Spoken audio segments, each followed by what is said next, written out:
is a good balance between the spiritual and physical? I'm asking because I find it hard at the time of asking to keep in a spiritual space, as in physical world, and my relation to it falls apart. Whereas if I keep myself somewhat grounded, it means I can still have some spiritual in there, but I can still operate. How can we slowly or quickly become more spiritual and yet be able to operate in this world without totally phasing out?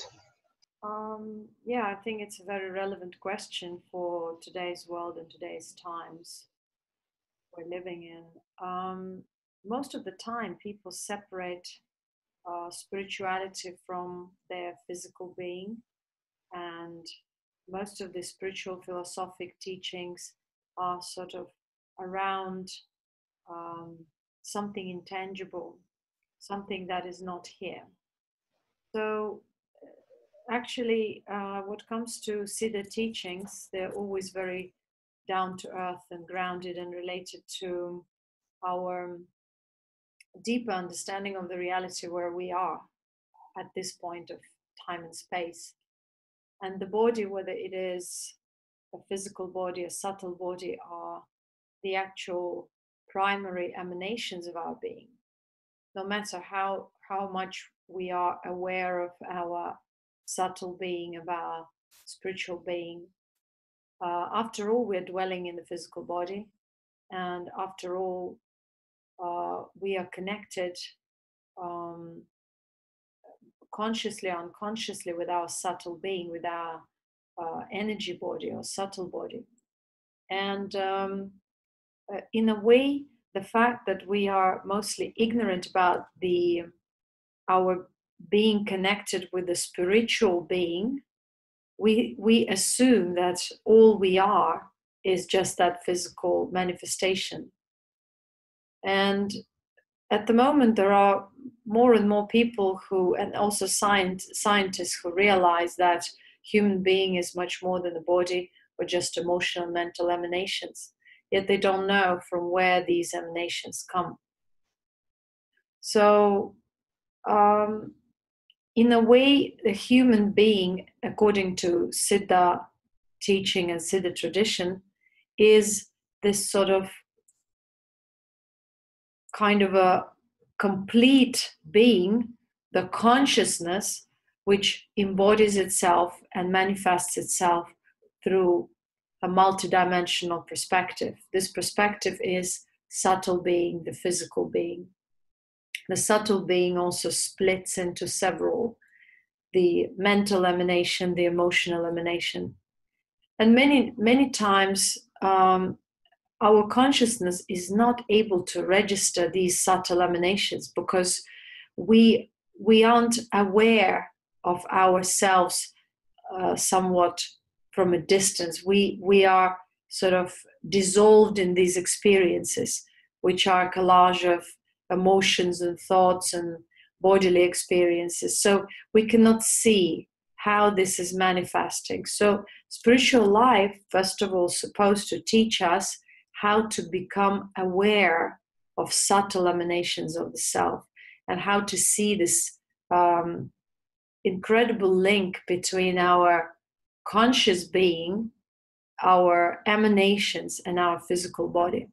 If we aren't aware of the way our body manifests, it means we're not aware of the essence of life. We're not aware of the essence of our being.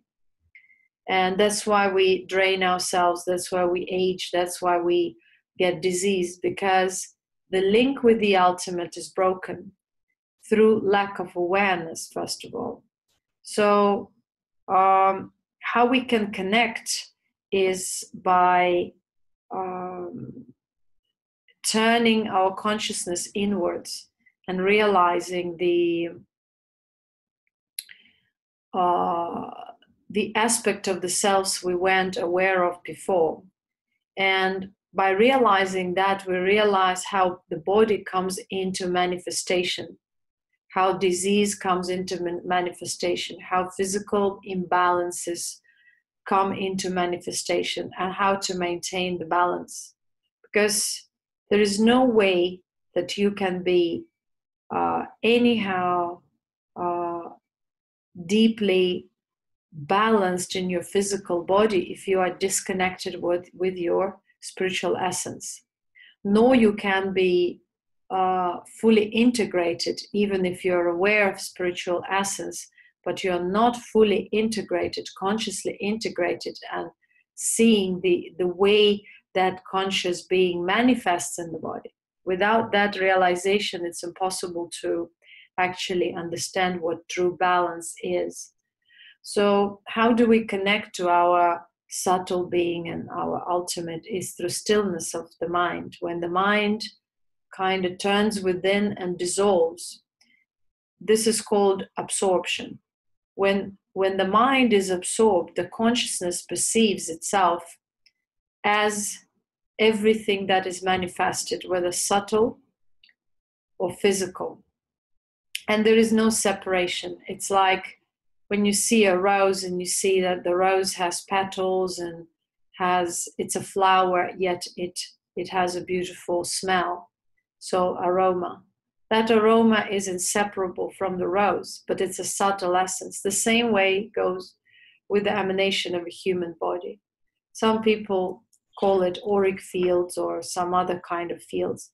These are the field of the being which is manifested into this multidimensional reality. So it is multidimensional as well.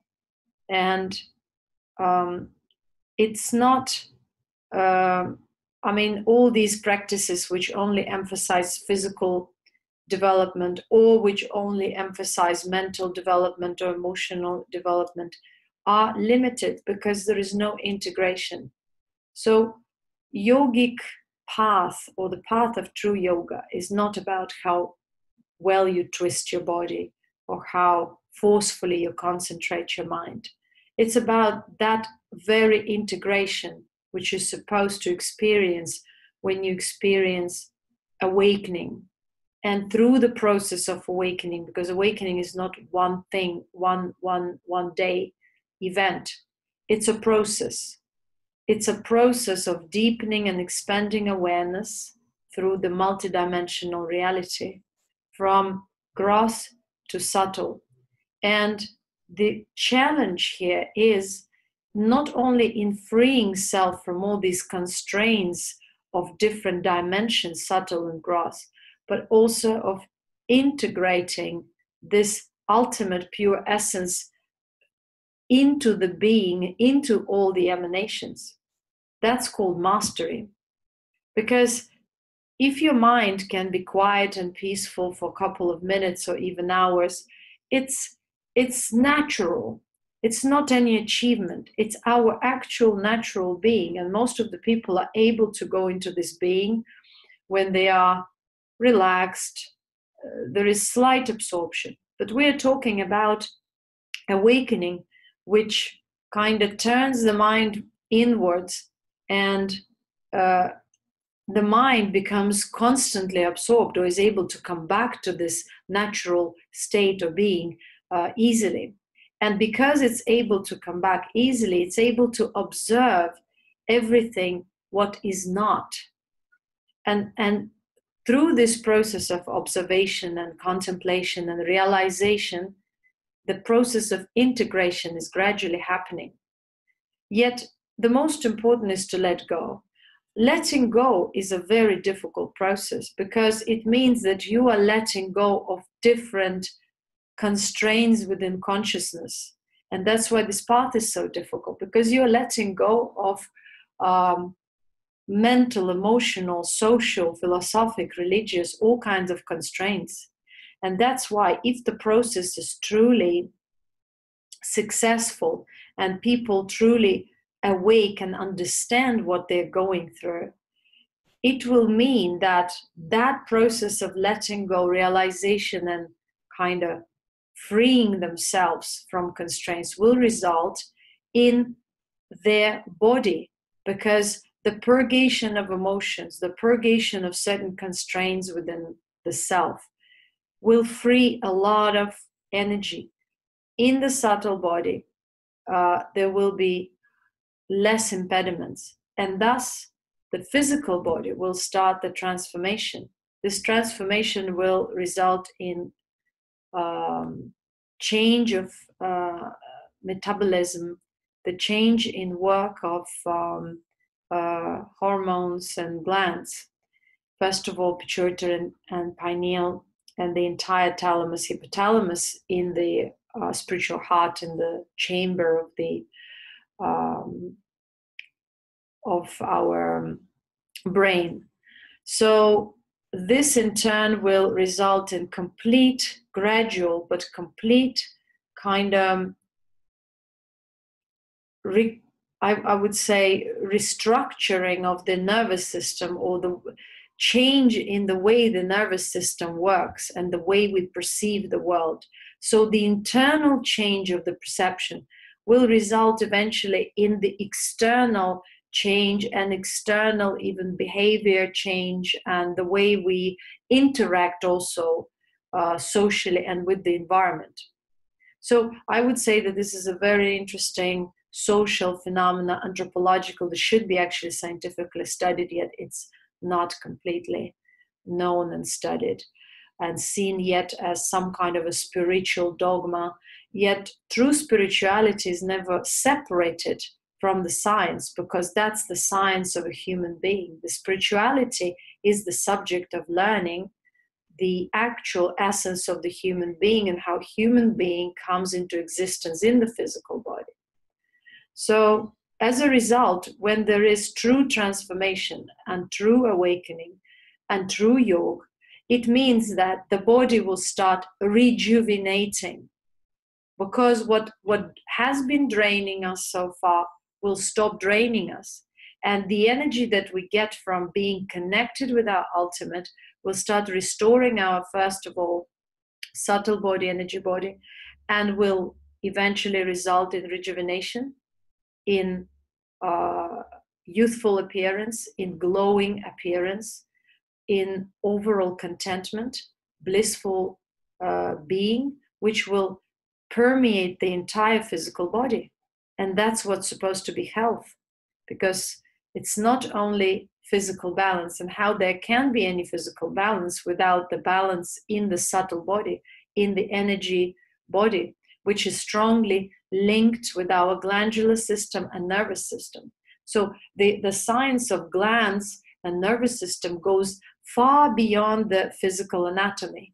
It goes into the subtle body, which the science doesn't teach of. So how true healing may take place through our current system is a question, because true healing occurs when there is conscious shift, when certain traumatic experiences, certain patterned responses and traumatic responses get gradually realized by consciousness. When consciousness is awakened, it's able to observe itself as if from the distance. So there is natural and gradual mental and physical healing. Only then, not only healing, but it's sort of refinement. That's why it's also called spiritual refinement. But spiritual here means mental and emotional refinement. And when these things take place, the physical body definitely changes. It definitely relaxes. The nervous system, which was impeded, the energy circulation that was impeded, is no longer impeded. And so the person starts reviving its being, its physical being, because of the link with the spiritual, and because of the realization of how the spiritual comes into the physical, and how the physical is then to be also transformed back into spiritual. So that's our life and evolution. That's what life and evolution and science and spirituality should be all about seeing how we come into manifestation and how we liberate ourselves from this manifestation consciously.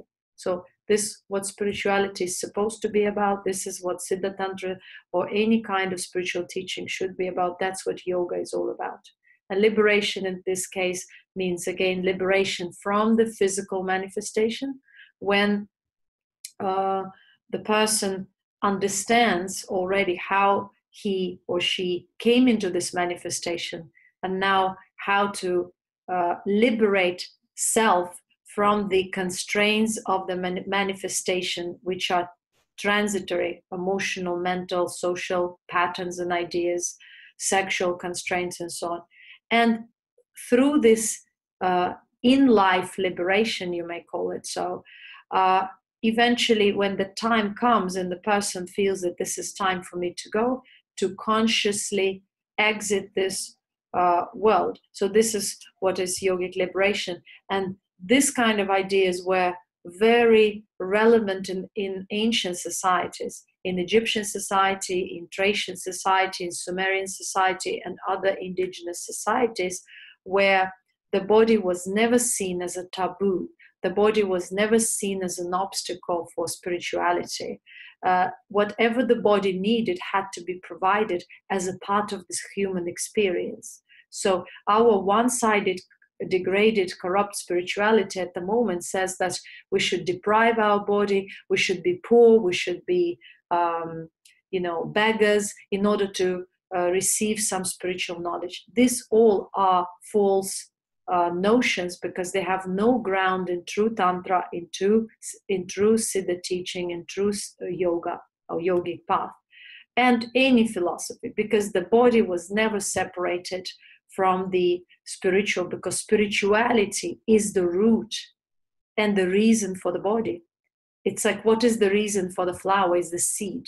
So that seed is our spiritual essence, which we are unawares of at the moment. And through the awakening, we sort of reconnect with it, and we start an actual process of living consciously, because so far, most of the people live ignorantly and unconsciously. So they are aware of the fact that they have the body, but they do not know or do not perceive the reasons, are not aware of the way their body comes into existence. Yet indigenous people were aware. People of the past ancient civilizations were all aware. And that's why many times when they left this manifestation, they were rejoicing, because that was an accomplishment. Death was not seen as some kind of a punishment or something to be scared of. And yet birth was seen as a certain karmic reason to come here and experience this world, and a reason to get also tangled in this world. So the body is not the reason for ignorance. The reason for ignorance is being unaware of the way the world comes to existence through our consciousness, and being disconnected from the ultimate. So when people say, or some misleading spiritual paths say, that we need to deprive ourselves, we need to kind of live or follow abnormal paths, or paths of deprivation, austerities, impose some kind of a hardship, that is not right, because true path is like the path of abundance. If you're spiritually abundant, how can you be materially not abundant? It is an absurd. It's an absurd that has been created from and comes from religions who try to control the masses and make masses poor and the elite rich. So at the moment, these kind of concepts are prevailing, and most of the people think that spirituality is something free. Spirituality is the very result of the richness of the human being, of their spiritual essence. And the more they're connected with the self, the more they're refined, the more they feel abundance, because they are the very abundance. How can you be without abundance if you are connected with the source of everything? And true knowledge, yes, it's been guarded and it's been very, very preserved in a way, because many people think that because of their corrupt sense of self, they thought that if they get to the true knowledge, they will be rich, or they will become rich, or they will become powerful. That's why true knowledge guards itself. You see, that is what is called Siddha Parampara. You cannot fool. True knowledge guards itself. It doesn't come to people who are not pure vessels. So the vessel itself has to be pure. the mind itself has to have a certain degree of refinement in order to come to even hear this kind of knowledge, because more so to pursue this. That's why in true yoga, it was always about finding true parampara, finding true source of knowledge, living source of knowledge, living example of knowledge, and only that setting up on the journey with caution, because unrefined perception of self can always create corruption, can always create misinterpretation of what this knowledge is. And that's why true knowledge guards itself. People can copy someone else's writing, someone else's talks. They cannot copy emanation. They cannot copy living being. They cannot copy the path, because the path and the knowledge and the body and the connection are inseparable. Only the purity of the self leads to this path, selflessness leads, and natural knowledge unfolds within. So Shaktipat is not something that people think they receive into the body. It comes as a result of maturity and worthiness for that grace to even perceive something. And that perception again happens within, no matter from who you receive something or how that person, the external manifestation of that knowledge or that vessel, triggers you, activates you. Through their presence, maybe you learn. After all, the experience is still within. It is you with your own self, in your own body, in that state of perception as you are now. And that will define which path you're in, or are you in the path within the self, or you're not. Path cannot be external. You people can call things streams of thought, movements, ideas, schools. But after all, true knowledge will always guard itself. True knowledge will never unfold within impure vessel. And it's like a seed that does not sprout out in a barren land. That's all.